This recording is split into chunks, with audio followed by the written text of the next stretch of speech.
AP బీజేపీలో ముగ్గురు కీలక నేతలు ఉన్నారు. వారికి టికెట్లు దక్కవనే ప్రచారం ఓ లెక్కన సాగుతుంది.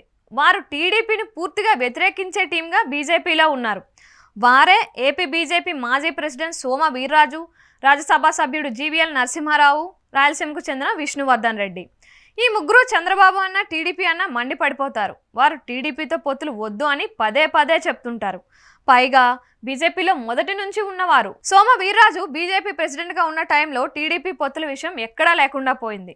తమకు జనసేనతోనే పొత్తు అంటూ కరాఖండిగా సోమ వీర్రాజు చెప్పేశారు. ఆయన స్టైల్ అలా ఉండేది. ఇక విష్ణువర్ధన్ రెడ్డిది అదే రూటు. జీవీఎల్ అయితే 2019 ఎన్నికలకు ముందు టీడీపీ మీద చేసిన విమర్శలు ఒక్క స్థాయిలో ఉన్నాయని కూడా చెబుతారు.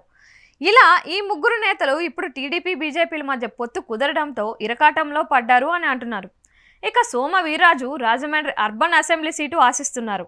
ఆయన మాజీ బీజేపీ ప్రెసిడెంట్, పైగా కేంద్ర పెద్దలకు సన్నిహితుడు కూడా. అయితే ఆయన సీటుకు ఎసరు పెట్టేలా అక్కడ పొత్తులో ఇవ్వమని కాకినాడ అర్బన్ సీటు ఇస్తామని టీడీపీ అంటోందట. అలాగే విశాఖ ఎంపీగా పోటీ చేయాలని జీవీఎల్ చూస్తున్నారు. కానీ విశాఖ ఎంపీ సీటుని పొత్తులో ఇవ్వకూడదని టీడీపీ డిసైడ్ అయింది.